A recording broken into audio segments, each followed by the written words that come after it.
electric bike, e-bike. So let us assume that our accelerator means we are rotating in the anti-clockwise direction means it is acceleration. We are rotating in the clockwise direction means it is deceleration. Okay. So which is something like a potentiometer. So we know how to interface a potentiometer with the analog input. So replace the now we are giving manually. If I are giving connecting a potentiometer and assuming it as an accelerator handle, and instead of a motor, let us assume if we connect a buzzer and the PWM output is connected to the buzzer means when we accelerate, buzzer sound will be maximum. When we decelerate, buzzer sound will be minimum. Something like that. We can make a prototype of e-bike. So e-bike with ADC plus PWM plus code conversion plus UART. Why UART? UART can act as a dashboard, which is like a speedometer in our two-wheeler, say for example. Okay. So this is the simulated output. Just for our information, I am showing this. Here the analog input which is given is 100 millivolt. You see in the screen analog input which is given is 100 millivolt, which is 0.1 volt. For 100 millivolt, the analog to digital converted value is 1F. So its decimal equivalent is 31.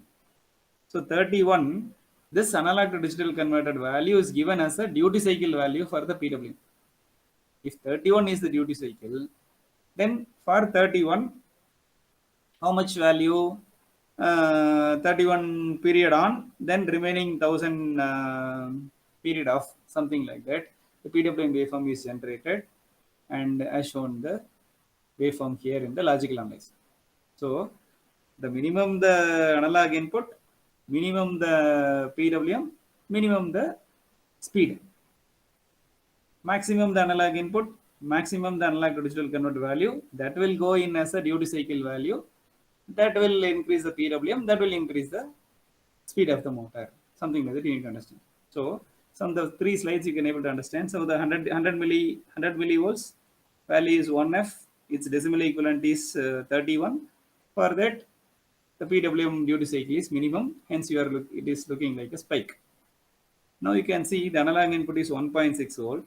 Its analog to digital converted hexadecimal value is 1F0, and its PWM output is like this because it is 496. 1023 is the maximum because beyond 1023 is the period value, because period value is 1023 because ADC's maximum value is 1023. Hence we have fixed the period as 1023.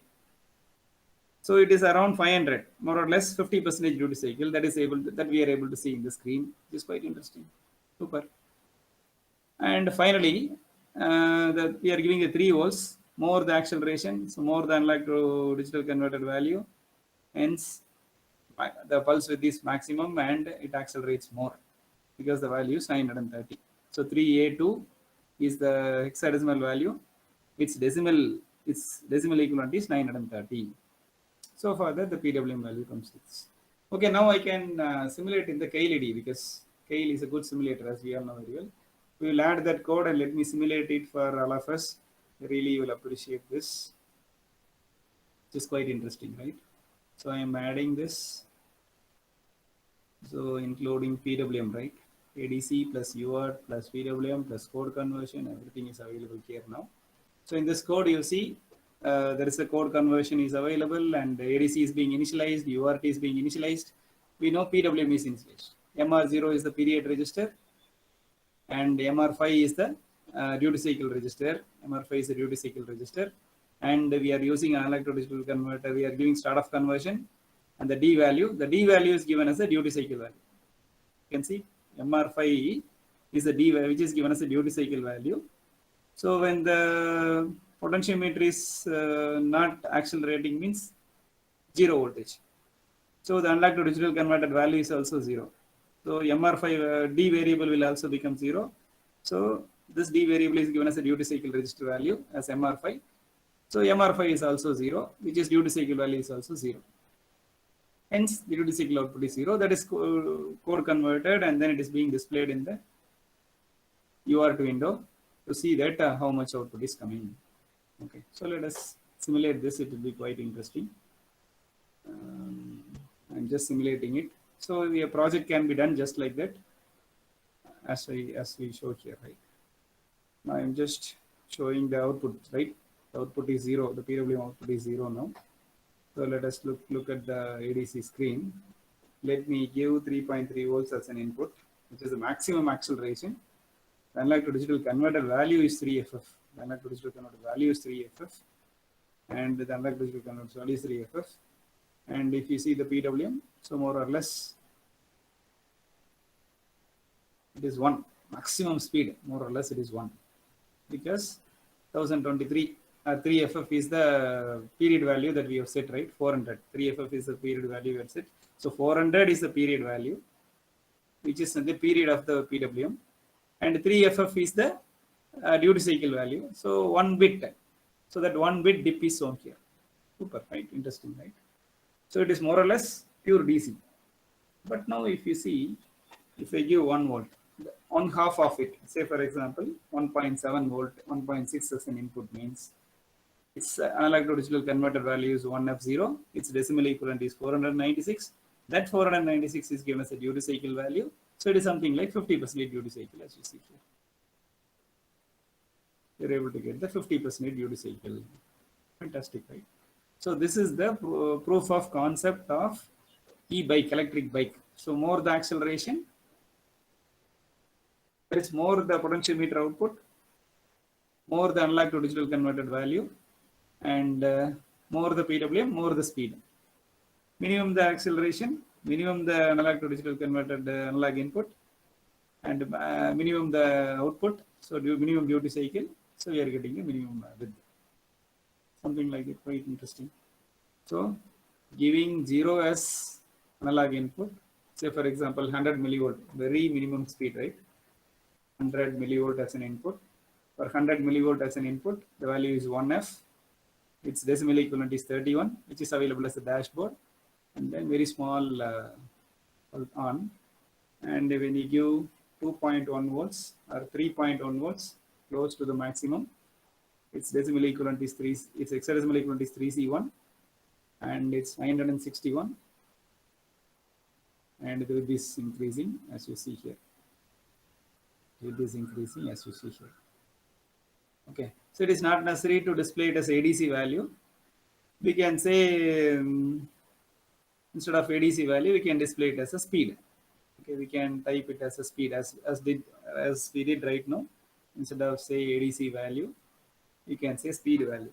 Yes, P E. Say for example SPEED. Say for example SPEED speed.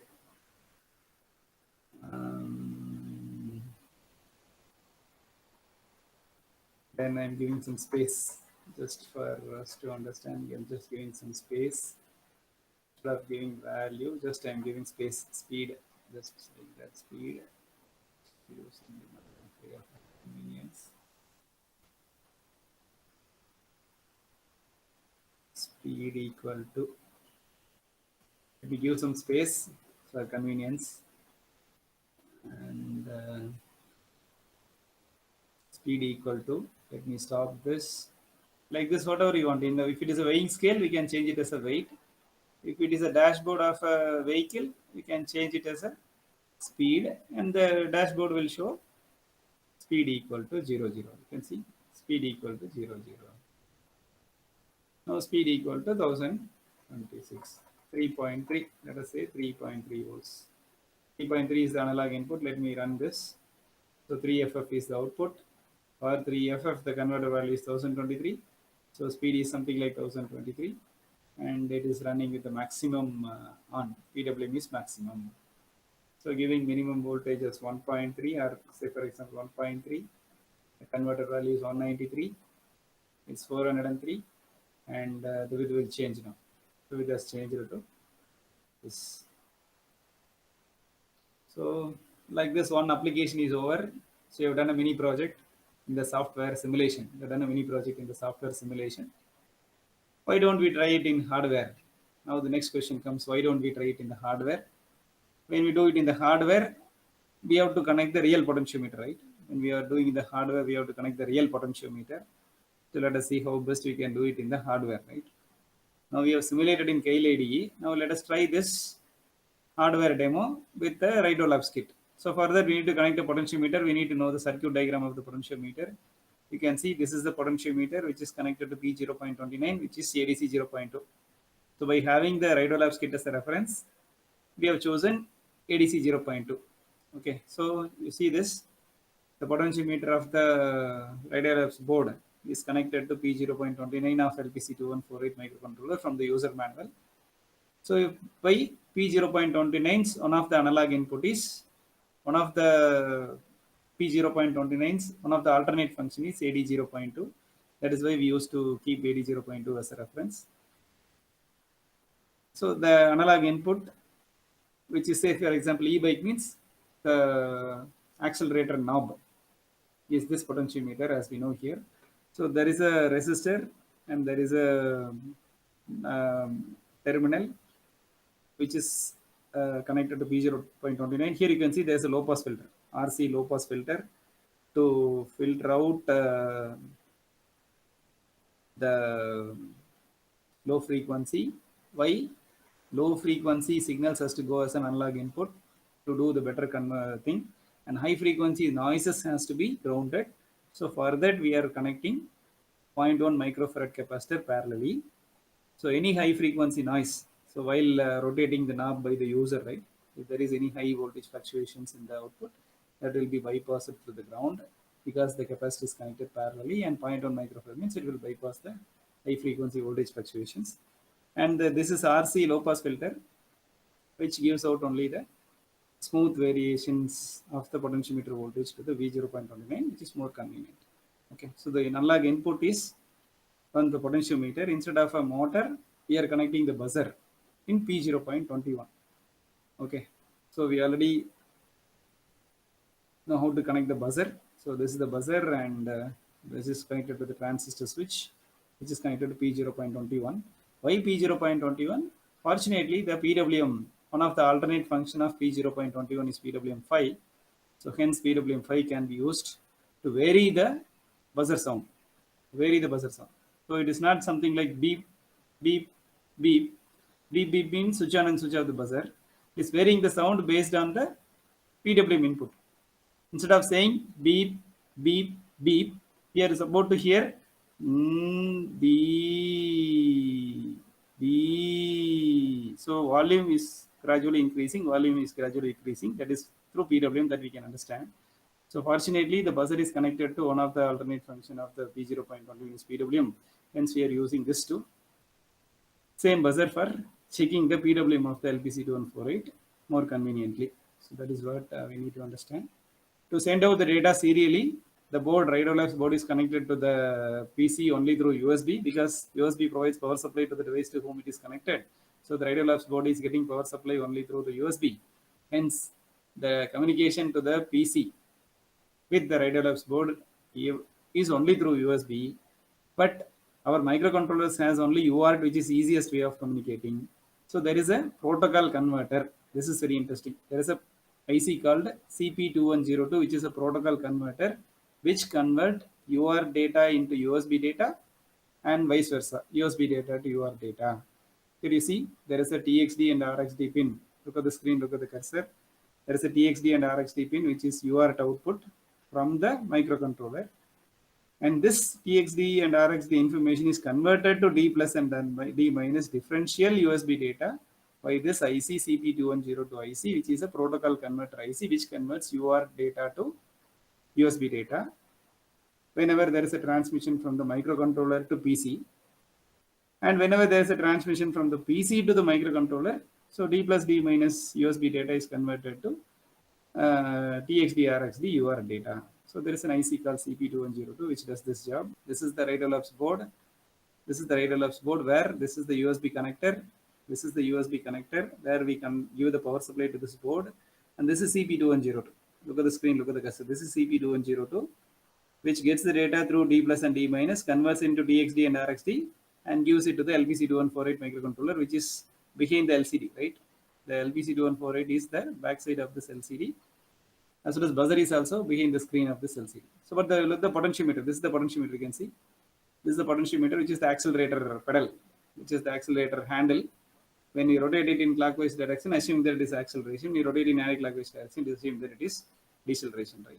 So already there is a e-bike demo, right, which is there in the YouTube channel, as you all know very well, right? When you rotate the potentiometer, we'll get the value like 30, 40, 50, 60, 70, 80, 90. Accordingly, the buzzer will produce sound. So the value is around 270, then it will become 300, 400, 500, 700, etc. This is real hardware, right? So through USB data comes out. That means through UART data comes out. It is converted to USB data through ECP2102. And in the PC monitor, you are seeing this, not in the simulator, because in the PC screen you are able to see the output. Means there is a communication between the board and the display. This you can say that connected car technology kind of thing. This you can mimic like connected car. So there is a board is assumed as a car, and the PC is assumed as a cloud. So what is the speed of the vehicle is connected through the USB right now, but when it becomes Wi-Fi or USB, or when it becomes IoT means, then we can say connected car kind of thing. So this is the proof of concept, I can say prototype or proof of concept of e-bike, which integrates ADC, UART, code conversion, and PWM together in a single chip. That's all. Okay, like this we can do the mini project and lot more things. For time being, we'll stop with this. Okay, thank you very much.